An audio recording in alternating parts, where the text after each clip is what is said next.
Hello and welcome to Ryan Watches a Movie. My name's Adam Patterson. With me today we got Kevin Rakestraw. Hey, Kevin. Hi. We're also joined by Ryan Holes. Hey, Ryan.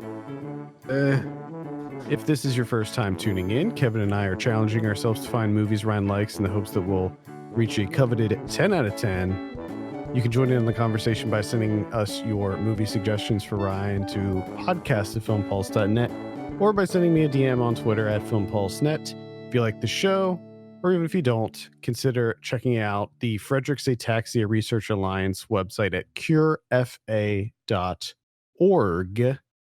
Ryan, what did we have you watch this time? Everybody wants some. Everybody wants some.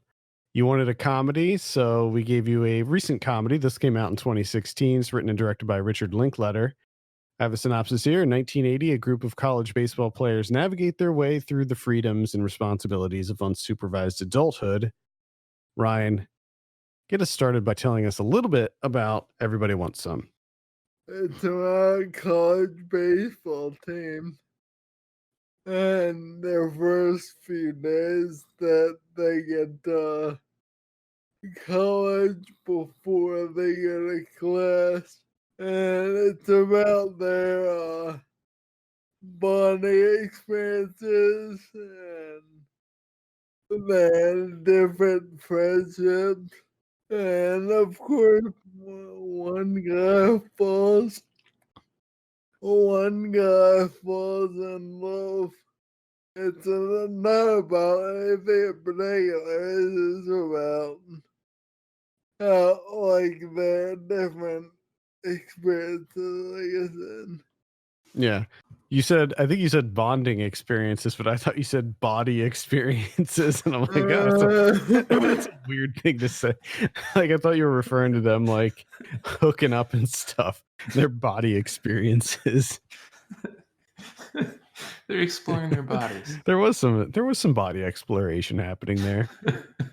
Yeah, there's a lot. If they were girls, Pam would call them sluts. Oh, okay. Well, I think you could still call them a slut if they're, but I guess it is a sort of a double standard, isn't it? Oh yeah, like I don't hear people call guys sluts, like it's not normal nomenclature. No, because society has historically treated men who are sluts as sort of an accomplishment, whereas women who are sluts it's a bad thing. Right. And in this movie they have a lot of accomplishments. They have a lot of accomplishments. Gotcha. I see what you did there. Oh, that's great. So if I remember correctly, you were a big fan of Dazed and Confused, right? You liked that. Yeah, it was. Now, this is Richard Linklater's sort of it's almost a pseudo sequel to that, right? Like Dazed and Confused takes place the last day of high school. This takes place the first day of college. So it's in a lot of ways, it's not the same characters or anything, but it's very much the same style of movie. It's structured very, very similarly. Yeah, it's like a spiritual sequel. Mm-hmm. There are some characters that they're not the same characters, but they're the same archetypes. Yeah, exactly. There's like, you got your like pothead guys and your womanizers and the people that are like way too old to be with these people. Yeah, you have all those archetypes in there.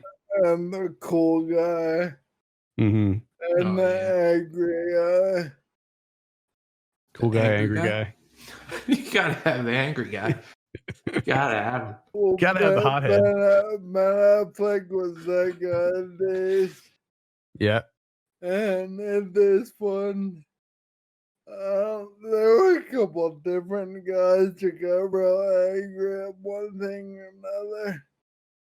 Mm-hmm. Mm-hmm. Just let But anger issues. they weren't really dickheads like Ben Affleck was. Baseball also plays a role in both movies. A lot of the main characters in Dazed and Confused were baseball players. This is like a takes place largely in a house it's like student housing for the baseball team. So they all live together in a house on campus or off campus, I guess. And so what did you think of this overall? Were there football in this? No, it was baseball. It's baseball. Sure, man. I'm 100% sure it was Why baseball. why are you thinking football? I feel like the baseball thing is a pretty. It's a pretty kind of like throughout. it's a pretty big deal in Dazed and Confused. He's a baseball player. Remember after the game, the one of the big plot points was that they were trying to avoid getting paddled. So after the game, maybe he was a freshman in high school. It was the last day of school, but he was going to be a freshman in high school, I think. Right? The long-haired kid that always touches his face. Yeah, that's what it was. Yeah. He was entering high school as a freshman. All right, I don't know why I thought football. So what did you think of Everybody Wants Some? It was pretty good. I mean, it Pretty was good. very similar to Sounds kind of mild. Confused, like I said. But not as good as Not I think. I agree. I didn't think it was as good. I really enjoyed it though. And I feel like we don't have a lot of really solid comedies that come out these days. You know, you get a couple a year, maybe if you're lucky. And I feel like this was kind of a nice little throwback. I really enjoyed this movie. I think that has more to do with the director being good. Mm-hmm.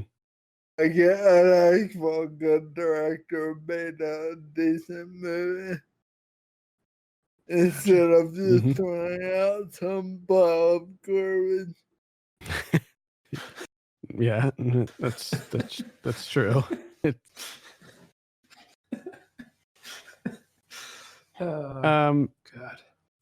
Okay, so you said you didn't think it's as good as Dazed and Confused, and I agree with you on that. Were there any aspects of it that you can think of specifically that make this maybe a little weaker than Dazed and Confused?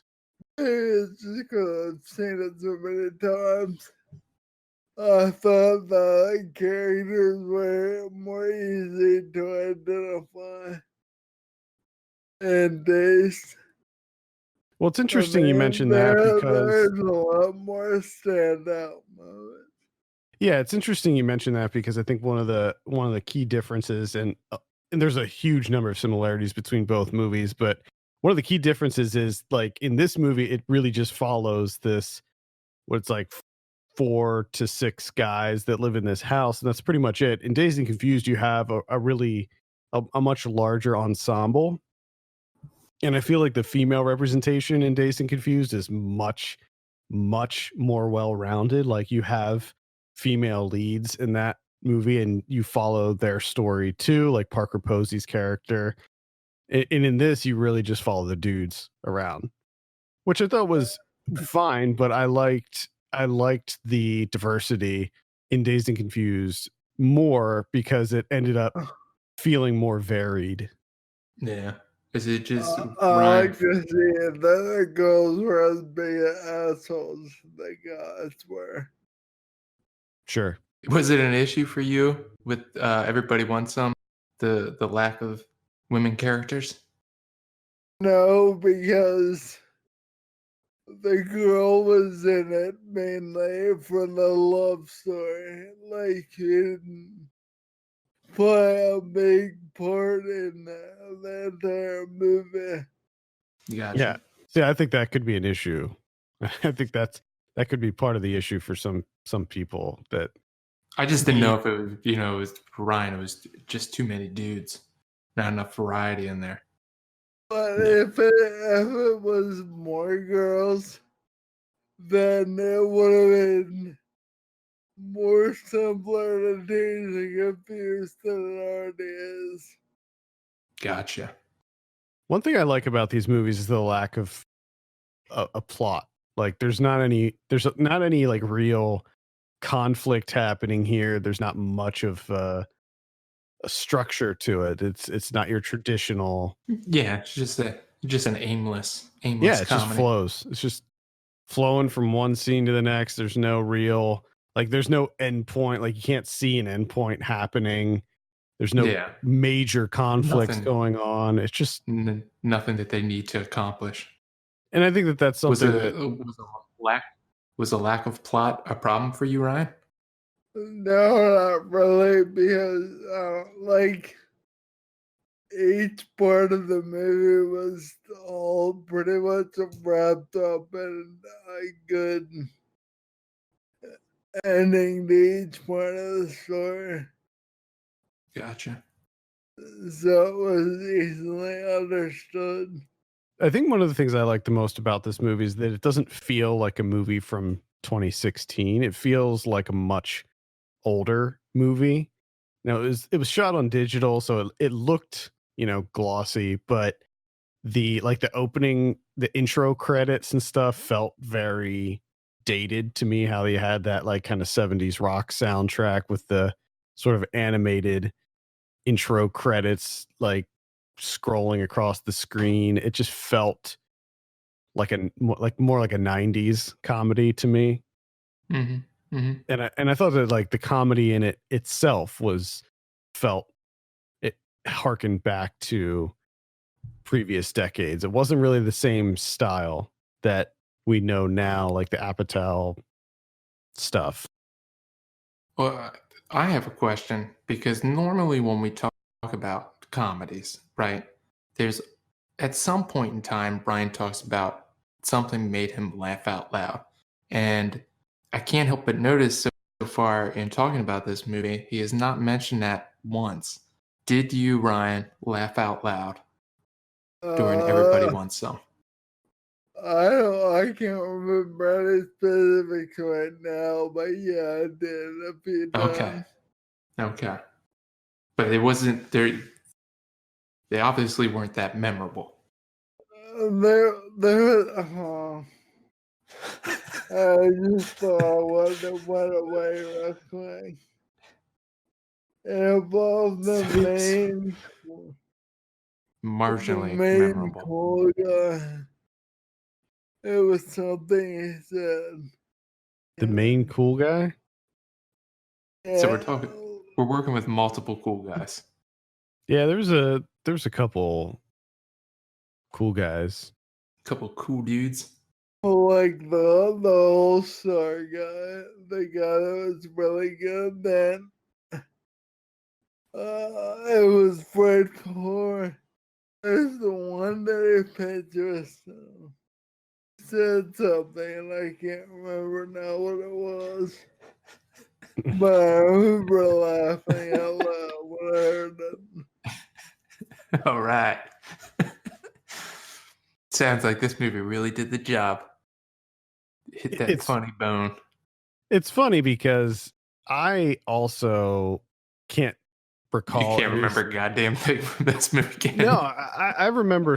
I remember certain things. I remember like the overall, the overall stuff with it. Yeah. I don't remember any specific jokes because it wasn't that type of movie where there was like this one outrageous set piece or anything like that. It was just more of like a consistent. It was just a Yeah. consistently funny movie where it It's was just- a lot of smaller things. Kind of sounds like they kind of capturing that feeling of hanging with your friends where like if you were from the outside of that group you'd be like this isn't funny, Right. this doesn't seem great, but you being a part of that group it's like oh my god this is the best day ever, we had so But- much fun. But also, And I like how they were all accepting of everyone. Oh, it was about they were making fun of the guy that thought he was fucking coming out the rewatch it. I know the part that's gonna bother me. I think the cool guy you're talking about is Tyler Hoechlin, who played Reynolds. He was like the main cool guy, and I think he was the pitcher, because the other main guy, Jake, played by Blake Jenner. I think he was the freshman, but I think he was also a pitcher. And then Wyatt Russell played Willoughby. He was the one who turned out to be like 35 years old, which I thought was a pretty funny little plot line. Where it turned out that he was like an actual 35-year-old man who was pretending to be a college person so that he could play baseball. Which is great because he's a catcher, which being 35, being a catcher, that's not, why would you do that? Like, your joints are fucking killing you. Yeah. Pick an easier position. Don't do that to your knees. You're 35 years old, man. They should have noticed every time he tried to get up. He struggled. Just like, oh, God. Remember when they're at that club and that one guy says something and they all get kicked down? It was at that point.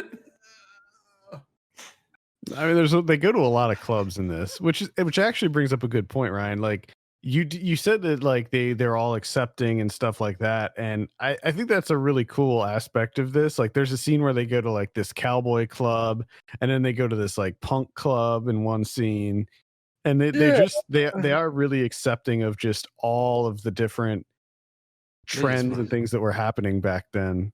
They just party with anybody. Yeah, they're just a bunch of looking to get down. And that's the other thing. Like, they're pretty likable dudes. Like, you wouldn't think it from the offset because they're a bunch of jocks, you know, and you just think of them as being these college bros, but it's not quite like that. They're actually they're all pretty endearing characters. This is the bonding experiences that Ryan was speaking about earlier. Yeah. There's a lot of bonding. There's a lot of bonding. It's just the relationships, their acceptance, and the bonding. I see. I get it. Have you seen this one yet, Kevin? I have not. You should definitely watch it. I don't. You know, to be honest, you guys aren't selling it because it seems as though you guys can't remember anything from it outside of like they went. I mean, no, I don't remember specific jokes, but it's been quite a while. It's been like 3 years since I've seen it. So. I don't know. Ryan maybe laughed out loud. It's pretty short months. It is funny. Are you guaranteeing that I will laugh? I think I could guarantee that you'll laugh. Okay. I think he'll laugh at least. Put it on the list. It's in like the 300s of my queue. So we'll get there at some point in time. All right. Back in 7 years. Kevin.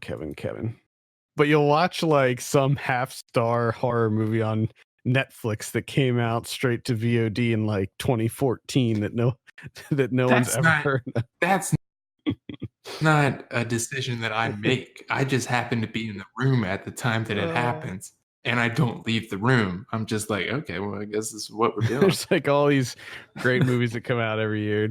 And Kevin's just like, oh, I saw what was that one? The Terrifier, dude. So Terrifier, or that horrible mockumentary. No, it wasn't a mockumentary. It was actually like a documentary from that one ghost hunting guy, Dead House, or whatever the fuck it was called.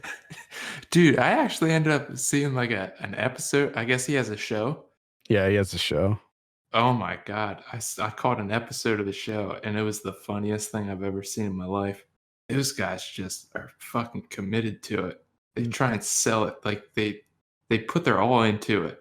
Man, there's something else. I wrote a review for that movie and I gave it, I think I gave it a 0.5 out of 10. It's fucking terrible.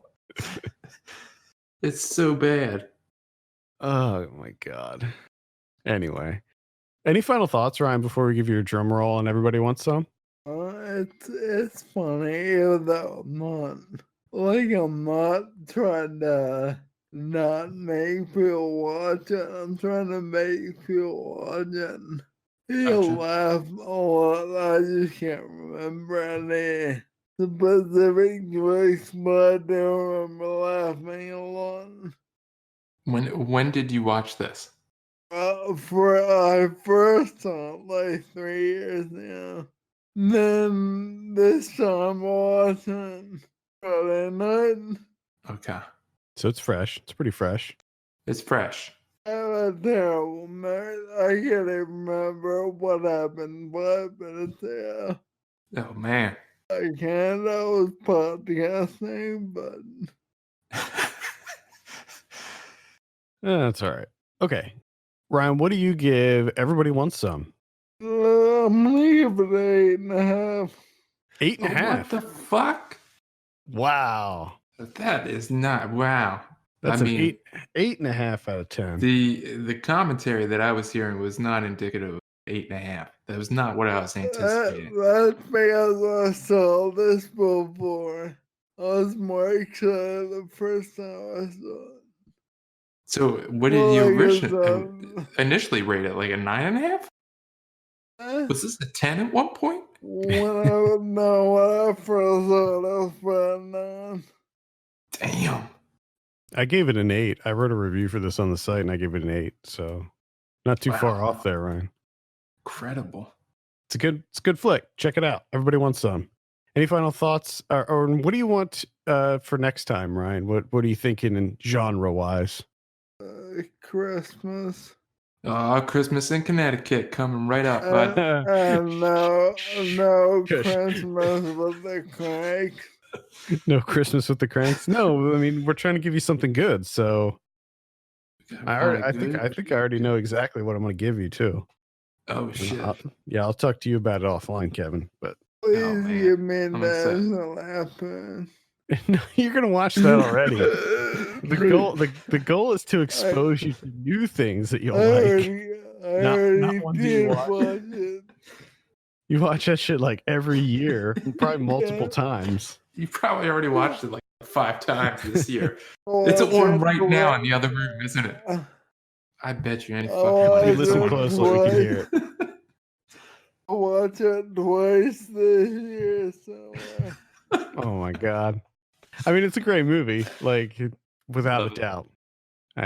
I think it does deserve to get watched every year around Christmas, but Definitely. your love for it holds no bounds. it doesn't.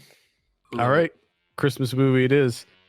I think that's going to do it for this week. Thank you so much for listening. You can send us your picks for Ryan to podcast@filmpulse.net. You can follow us on Twitter @filmpulsenet, @filmpulsekevin, and @mylegsdon'twork. And if you have a minute, consider giving us a review on your podcast platform of choice.